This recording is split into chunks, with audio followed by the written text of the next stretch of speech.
पाकिस्तान में एकदम लगता है जैसे हाहाकार मचा हुआ है और एक के बाद एक बहुत सारी न्यूज़ फ़िल्टर होके आ रही है और जो न्यूज़ आ रही है उससे बहुत कुछ फ्यूचर में क्या होने जा रहा है और अभी प्रेज़ेंट में क्या हो रहा है, उसकी एक झलक हमको मिलती है। अगर हम बात करते हैं अपने इनके हाफ़िज़ सईद के बारे में, तो हाफ़िज़ सईद का बेटा है अभी उसके मर्डर तो नहीं मैं कहूँगी, लेकिन उसको टॉर्चर किया गया, उसको मार दिया गया, उसकी खबर आई। फिर उसके बाद में उसका एक बहुत क्लोज़ आइड था मुफ्ती कैसर फ़ारूक। उसका एक वीडियो आया जिसमें दिखाया गया कि वो भी मार दिया गया है, उसको भी खत्म कर दिया गया। फिर एक बहुत अनकन्फर्म न्यूज़ है और उस अनकन्फर्म न्यूज़ जो है वो उनके बहनोई हैं जिनका नाम है अब्दुल रहमान मक्की। तो उसको भी शायद किडनैप कर लिया गया है और शायद मार दिया गया है। इसी बारे में चर्चा करने के लिए मैंने आज सुसत को इनवाइट किया है। सुसर आपका बहुत-बहुत स्वागत है, नमस्कार। नमस्कार, नमस्कार। सर अभी मक्की के बारे में क्या खबर आ रही है? हालाँकि अनकन्फर्म न्यूज़ है कि शायद उसको भी मार दिया गया है, लेकिन किडनैप तो उसका भी किया गया है। तो क्या चीज़ है देखो ये? कहा जा रहा है कि उसको कुछ लोग अज्ञात लोग उठा के ले गए।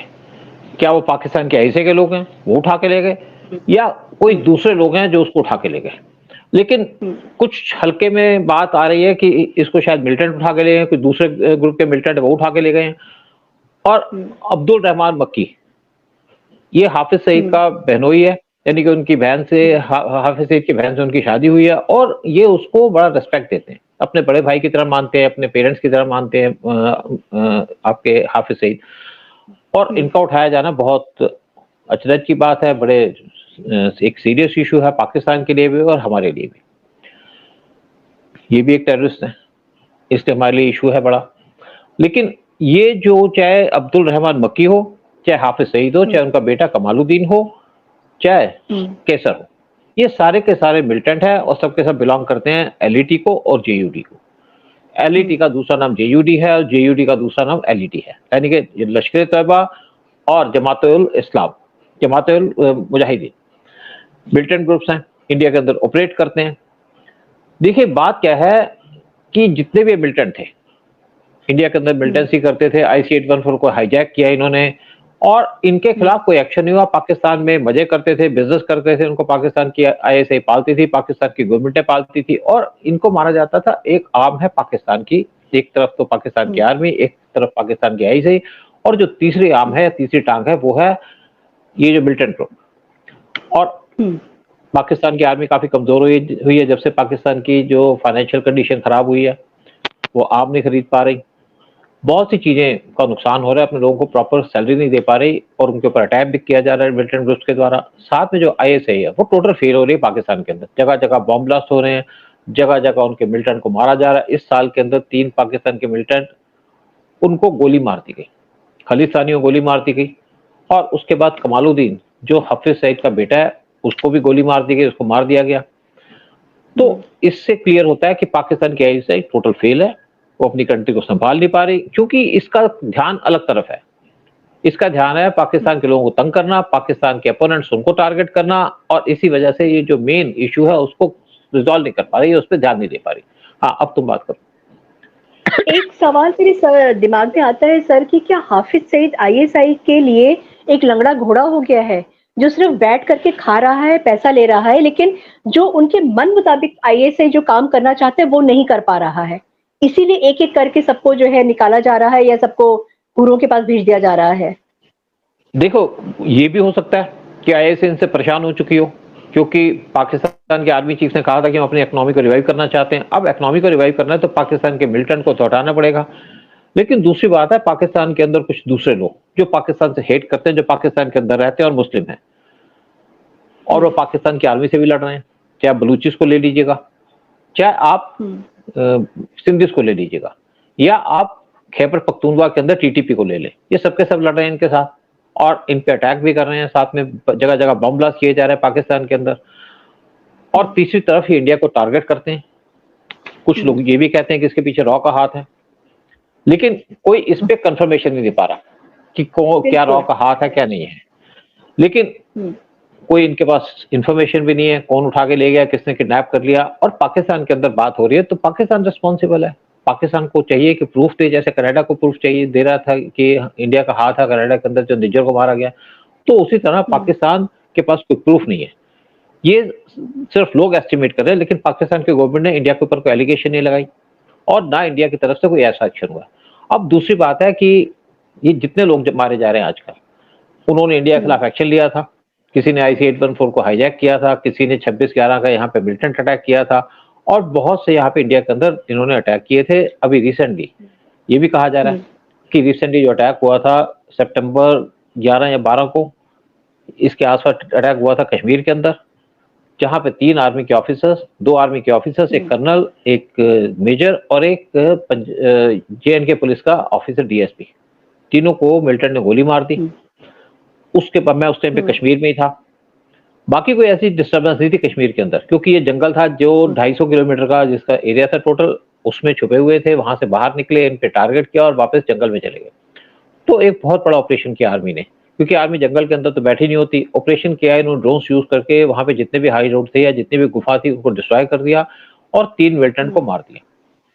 और जितने तीन मिलिटेंट मारे गए वो बिलोंग करते थे LET को, जो हाफिज सईद की ऑर्गेनाइजेशन है। और उसके बाद ये भी कहा जा सकता है, कुछ लोग कह रहे हैं कि हो सकता है कि एक ऑपरेशन किया हो या सर्जिकल स्ट्राइक की जा रही है पाकिस्तान के अंदर, क्योंकि जो लोग मारे जा रहे हैं सारे के सारे LET के मारे जा रहे हैं। और सबसे इंपॉर्टेंट बात है, जब कमालुद्दीन हाफिज सईद का जो बेटा उसको उठा के ले गए तो उसको 3 दिन तक तो उन्होंने अपने पास रखा। 26 सितंबर को उठाया था, 29 सितंबर का तक किसी को पता नहीं था उसके बारे में। और 3 दिन के बाद इसको टॉर्चर करके इसकी बॉडी के ऊपर बहुत से जख्म थे, तब इसको फेंक दिया गया और पाकिस्तान की आर्मी ने चुपचाप उसका क्रिमेशन करा दिया, क्योंकि वो ये नहीं चाहते थे कि लोगों को यहाँ पता चले। इवन बहुत से पाकिस्तान के जो मीडिया हैं वहां पे इसको ब्लैकआउट भी किया गया, कोई खबर नहीं दी गई। कुछ यूट्यूब चैनल से जरूर इसके बारे में वहां पे बताया। अब जब इस आदमी को उठा के ले गए तो नेचुरली इससे पूछताछ की होगी, अदरवाइज इसको वहीं गोली मार सकते थे। पूछताछ करके पूछा होगा कि तुम्हारा क्या यूनिट है, कौन कौन से मेंबर हैं तुम्हारे और कहाँ कहाँ छुपे हुए हैं, क्या क्या उनके एड्रेसेस है, सारी डिटेल ली होगी। और तभी उसके बाद जो सेकंड मिलिटेंट जिसको मारा गया, कैसर को, ये हो सकता है वही सारी इंफॉर्मेशन उसने दी हो कि ये हमारा मेन आदमी है और ये यहाँ पे काम करता है, इसका क्या रूटीन है। और एक्चुअली देखा जाए तो कश्मीर के अंदर एक और प्रॉब्लम है, वहां पे इस टाइम पे 81 मिलिटेंट घूम रहे हैं कश्मीर के अंदर, और ज्यादातर मिलिटेंट वो पाकिस्तान के हैं और वहां कुछ कश्मीरी हैं जो वहां पे बैठे हुए हैं। इसमें से 42 जो मिलिटेंट हैं वो बिलोंग करते हैं LET को और सब पे सब वो पाकिस्तानी है। तो इसीलिए हो सकता है कि पाकिस्तान के अंदर एक निशाना बनाया जा रहा है मिलिटेंट को जो LET को बिलोंग करते हैं और उनको मारा जा रहा है। क्योंकि देखो, इंडिया के लिए भी देखा जाए तो हमारी सिक्योरिटी बड़ी इंपॉर्टेंट है। जो इंडिया के लिए भी काम कर रहा है, चाहे इंडिया कर रहा है। हो सकता है कुछ ग्रुप्स जो पाकिस्तान को डिस्ट्रॉय करना चाहते हैं वो इंडिया के को खुश करने के लिए या इंडिया से अच्छे रिलेशन मेंटेन करना चाहते हैं, वो है काम कर रहे हैं। और LET के लोगों को इस टाइम पे मारा जा रहा है पाकिस्तान के अंदर। तो एक जो सारी की सारी इंफॉर्मेशन गैदर की गई है, यानी कि LET के अंदर से सारी इंफॉर्मेशन मिली है, कमालुद्दीन को पकड़ के उससे पूछताछ करके फिर उसको टॉर्चर करके मार दिया गया। तो इससे उस ग्रुप को सारा कुछ पता है कि कितने कौन कौन मिलिटेंट है, कहाँ कहाँ छुपे हैं, और इन सबका नंबर लगेगा। अब मतलब हम ये कह सकते हैं कि हम मतलब ये कह सकते हैं कि सब टारगेटेड किलिंग हो रही है। अगर स्पेशलाइज अगर हम ये बोले कि सिर्फ हाफिज सईद के लोगों को ही मारा चला जा रहा है तो this means it is a targeted killing. देखो, टारगेटेड किलिंग तो है ही ना, मिलिटेंट को मारा जा रहा है। एग्जैक्टली। आप देखिए, जब हाफिज सईद के लोगों को मारा जा रहा है टारगेट करके। हाफिज सईद से जैसे देखो, मेन क्या है कि हाफिज सईद इंडिया के अंदर बहुत एक्टिव रहा है, बहुत बार इसने स्टेटमेंट भी दिए। तो इसीलिए हाफिज सईद को टारगेट किया जा रहा है, मुझे लगता है, या उसके ग्रुप को टारगेट किया जा रहा है। क्योंकि देखो क्या है कि जितने मिलिटेंट थे इनको इंडिया UN में ले जाता है, UN में जाकर के एक तो पाकिस्तान को डोजेस देता है, फिर अमेरिका को सारी इन्फॉर्मेशन देता है, उसके बाद UN में जाते हैं उनको ब्लैकलिस्ट करने के लिए। और मक्की को भी इसी टाइम इस तरीके से लास्ट ईयर ब्लैकलिस्ट में डाला गया था, यानी कि इसको डिक्लेयर किया गया था टेररिस्ट। और चाइना कोशिश करता है उनको ब्लॉक करने की। उसके बाद क्या होता, कुछ नहीं होता, मिलिटेंट अटैक होते रहते हैं। पाकिस्तान बर्बाद हो गया लेकिन मिलिटेंट अटैक बंद नहीं किए। तो मुझे लगता है कि एक जो टारगेटेड या सिस्टमैटिक इनका एलिमिनेशन है वो इसलिए कि इंडिया की सिक्योरिटी रिस्क है। अगर कोई भी हमारी कंट्री की सिक्योरिटी को टारगेट करेगा तो हम उसको टारगेट करेंगे। आप देखिए, जब यहाँ पे पुलवामा अटैक हुआ, उससे पहले उरी अटैक हुआ, तो इंडिया ने सर्जिकल स्ट्राइक की। और कहाँ की? जहां पे इनके कैंप्स थे, जहां से मिलिटेंट आए थे, उन कैंप में घुस करके पाकिस्तान के अंदर उनको मारा। और उसके बाद जब यहाँ पे पुलवामा अटैक हुआ तो तब भी यही काम हुआ। तो पीएम मोदी को जब पूरी इंफॉर्मेशन दी गई तो पीएम मोदी ने कहा कि जो ग्रुप ने जिसने टारगेट किया, जिसने पुलवामा का अटैक किया, उसी को टारगेट किया जाए। उसके बाद पूरी सिलेक्शन की गई, साथ में उनको 2 बड़े कैंप दिए गए। उन्होंने कहा ये जो काम है ये पाकिस्तान के अंदर होना चाहिए, पीओके में नहीं, क्योंकि पाकिस्तान को टारगेट करने का मतलब है कि पाकिस्तान को एक मैसेज आएगा। और उस टाइम पे 2 कैंप चुने गए, एक कैंप जो पंजाब के अंदर था और एक पॉपुलेटेड एरिया में था, उसको देखा गया। और जो दूसरा कैंप था वो एक आइसोलेटेड जगह में था, बालाकोट जो कैंप था।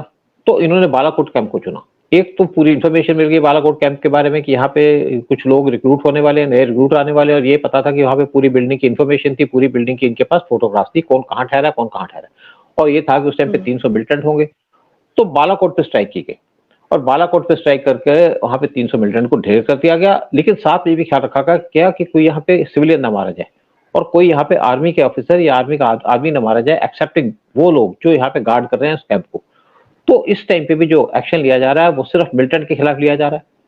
देखा जाए तो पाकिस्तान के अंदर जगह जगह पे बम ब्लास्ट हो रहे हैं। अभी भी एक अटैक हुआ था जहाँ पे 72 लोगों की डेथ हो गई, और लेकिन इंडिया इन चीजों में इन्वॉल्व नहीं होता।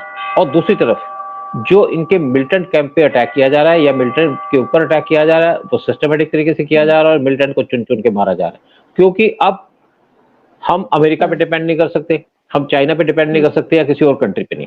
हमको अपना काम खुद ही करना पड़ेगा, और अगर कोई मिलिटेंट है तो हमको खुद मारना पड़ेगा उसको। हम किसी के भरोसे नहीं बैठे, हम अपने भरोसे बैठे हैं। और यही जैसे बात की जाती है आप आत्मनिर्भर की, तो पीएम मोदी का जो काम है कि आत्मनिर्भर हो अपनी कंट्री के डिफेंस के लिए, आत्मनिर्भर हो अपने दुश्मनों को एलिमिनेट करने के लिए। अगर हम कहेंगे जी अमेरिका कुछ करेगा, अगर हम कहेंगे जी फलाना कुछ करेगा, तो ये हमारे लिए कोई सक्सेस की बात नहीं है, हम उस चीज में सक्सेस नहीं हो पाएंगे। तो हम जो टारगेटेड काम कर रहे हैं या कोई भी हमारे लिए काम कर रहा है वो इंडिया के डिफेंस के लिए किया जा रहा है। और पाकिस्तान में जब तक मिलिटेंट रहेगा, दूसरी तरफ एक और बात आती है कि जो मिलिटेंट मारे जा रहे हैं पाकिस्तान के अंदर, एक बड़ी इंपॉर्टेंट बात हो सकती है पाकिस्तान के लिए और पाकिस्तान की सिक्योरिटी के लिए, क्योंकि इससे पाकिस्तान की सिक्योरिटी पे इम्पैक्ट पड़ता है। क्योंकि पाकिस्तान के अंदर जो मिलिटेंट मारे जाएंगे उससे पाकिस्तान सिक्योर होता है।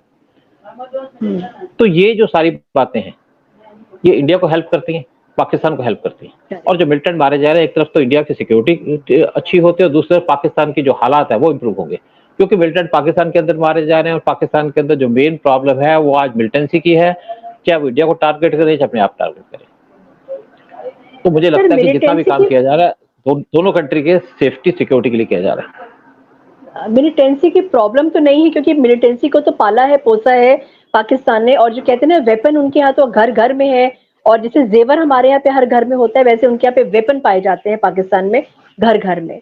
और अगर आपको याद है तो जी नहीं, देखिए एक बात देखो ना, पाकिस्तान ने पाले तो सही, लेकिन दिक्कत तो आज पाकिस्तान को है ना। और जब तक मिलिटेंट पाकिस्तान के अंदर रहेगा तो पाकिस्तान यूज भी करेगा उनको इंडिया के खिलाफ। जैसे आपके घर में अगर वेपन पड़े तो आप गोलियां चलाएंगे ना। अगर वेपन ही नहीं होंगे, आपके पास गोलियां चलाने वाले लोग नहीं होंगे, तो आप भी चुप बैठ जाएंगे। तो पाकिस्तान के लिए बेहतर है जो लोग मारे जा रहे हैं, एक तो इंडिया के लिए बेहतर है, दूसरे पाकिस्तान के लिए बेहतर है। पाकिस्तान के अंदर पीस होगी, पाकिस्तान के अंदर उनका ध्यान बटेगा मिलिटेंसी से छोड़ करके दूसरे इश्यूज पे। पाकिस्तान के अंदर मेन इशू क्या है, उनके खाने रोटी का वो प्रॉब्लम है। लेकिन जब मिलिटेंट वहां पे, तो मिलिटेंट की तो मिलिटेंट के ध्यान दे रहे हैं कि चलो मिलिटेंट है, गोली चला दो इंडिया के अंदर जाकर के। लेकिन अब हम बर्दाश्त नहीं कर पाएंगे, ऐसा एक मैसेज चला गया पाकिस्तान को और जो मिलिटेंट ग्रुप्स है उनको, जो ओपनली इंडिया को धमकी देते थे, इंडिया के प्राइम मिनिस्टर को धमकी देते थे, आज अपनी कब्रों में छुपे हुए हैं, अपने कब्रों में चले गए और कुछ अपने सुरंगों में जाकर के छुप गए हैं। मुझे लगता है कि हुरे जो है अब ओवर टाइम उनके ऊपर एक ड्यूटी लग गई होगी काम करने की उनकी, तो क्योंकि एक के बाद इस सारे एलिमिनेशंस होते चले जा रहे हैं। देखते हैं आखिर हाफिज सईद को बेटा चला गया, एक बहुत क्लोज आइट चला गया है, और अब बहनोई का नंबर है, एक अनकंफर्म्ड है कि बहनोई भी शायद है या नहीं है। तो देखते हैं कि हाफिज सईद की कमर कितनी टूटती है, और पाकिस्तान का जो आईएसआई है वो उसका क्या रोल होता है अपनी कंट्री से, अगर वो सच में चाहते हैं कि मिलिटेंसी खत्म हो जाए। तो ये जो काम हो रहा है ये कोई भी कर रहा है। जी देखो बेसिकली क्या है, पाकिस्तान के अंदर आर्मी वो कहते हैं बहुत पावरफुल है, और वहां कहा जाता है कि पाकिस्तान के आईएसआई वर्ल्ड बोर्ड में बेस्ट है। ये पाकिस्तान के आईएसआई का हाल है। अपनी कंट्री को संभाल नहीं पा रही, कंट्री में बार-बार बम ब्लास्ट होते हैं, कंट्री के अंदर जो सिचुएशन खराब होती है, कंट्री के अंदर उनके मिलिटेंट जिनको सिक्योरिटी प्रोवाइड कर रहे हैं, वो मारे जा रहे हैं। इसका मतलब आईएसआई फेल है। हुँ, एक्चुअली क्या है कि आईएसआई का ध्यान बहुत बटा हुआ है। वो इंटरनल भी देखती है, एक्सटर्नल भी। और इंटरनल एक मेरे से बात हो रही थी एक आदमी की पाकिस्तानी से, वो कहता है कि जो आईएसआई है वो हर एक उनके पुलिस स्टेशन में बैठी होती है। तो कहते ओके। हैं आपके यहाँ भी ऐसा होता है? अच्छा। तो मैंने कहा हमारे यहाँ तो ऐसा नहीं होता। ना यहाँ पे आईबी के हुँ, लोग होते हैं, ना यहाँ पे रॉ के लोग होते हैं, लोगों को तो पता भी नहीं है रॉ कहाँ पे है। अब जैसे मेरे से एक सीबीआई का हुँ, मेरा फ्रेंड पूछ रहा था, कहते हैं आप अपना काम कैसे कराते हैं अगर आपको प्रॉब्लम होती है? मैंने कहा पहले तो हम अवॉइड करते हैं, कोई बात ही नहीं हमको कि हुँ, हम यहाँ पे इन्वॉल्व हों किसी पुलिस स्टेशन या पुलिस चीज़ में जाने के लिए। अगर हुँ, हो जाए कोई केस या कहीं ज़रूरत पड़े, हुँ, तो हमारी हुँ, प्रेज़ेंटेशन होती है, हम कैसे अपने आप को प्रेज़ेंट करते हैं। क्योंकि बहुत साल पहले तो किसी को पता भी नहीं था रॉ क्या है, तब भी हम काम कराते हुँ, थे। और आज हो सकता है बहुत से लोग ना भी जानते हों, लेकिन जब हम उनसे बात करते हैं, किस कॉन्फिडेंस से बात करते हैं, तो हम उसी तरीके से समझ जाते हैं कि वो कौन आदमी है, कैसा आदमी है। तो बाकी कोई ऐसा तो है नहीं कि हम इल्लीगल काम कराते हो किसी के साथ भी, वो हमारा एजेंडा नहीं है। तो इसलिए हमारे काम सब निकल जाते हैं। फिर उससे सही मैंने कहा बात। भई ज़रूरत पड़ेगी तो आपका नाम ले देंगे। कहते हैं हमारे पास तो कार्ड होता है ना, आईबी वालों के पास भी कार्ड होता है। हमारे पास कोई हाँ, हाँ। प्रॉपर कार्ड नहीं होता अपने आप को प्रेज़ेंट करने के लिए, क्योंकि हम छुप के रहते हैं और काम करते हैं देश का, देश की सिक्योरिटी, देश की प्रोग्रेस, देश की डेवलपमेंट के लिए काम करते हैं। कंट्री की जो सिक्योरिटी पे हमारा मेन ध्यान होता है और दुश्मनों के ऊपर हम खास नज़र रखते हैं। इसलिए ना तो हमें पुलिस से हमारा वास्ता पड़ता है, लेकिन हाँ, एक बात ज़रूर है कि जब भी कहीं जाते हैं, कभी कोई गलती हो गई, अगर हमने रेड लाइट क्रॉस कर ली गलती से या कुछ हो गया, तो पुलिस वाले को समझा देते हैं, तो पुलिस वाला समझ जाता है और हमारा काम भी हो जाता है। आपने मेरे से ये वाला एपिसोड एक बार डिस्कस किया था ट्रैफिक पुलिस वाला। Thank you so हाँ, much, Sood sir, and hats off to the raw officers and salute to them कि हमारे देश के लिए छुप करके, अंडर कवर हो करके, बिना अपने आप को सामने लाए बहुत बड़ा काम करते हैं and salute to you to sir इतनी सारी जानकारी हमारे साथ में शेयर करने के लिए। हालाँकि वो जानकारी में फ़िल्टर होकर के आप हमको बताते हैं, लेकिन फिर भी जितना भी बताते हैं तो हमको एक बैकड्रॉप में पता लग जाता है कि रॉ एग्ज़ैक्टली है क्या और कैसे काम करती है।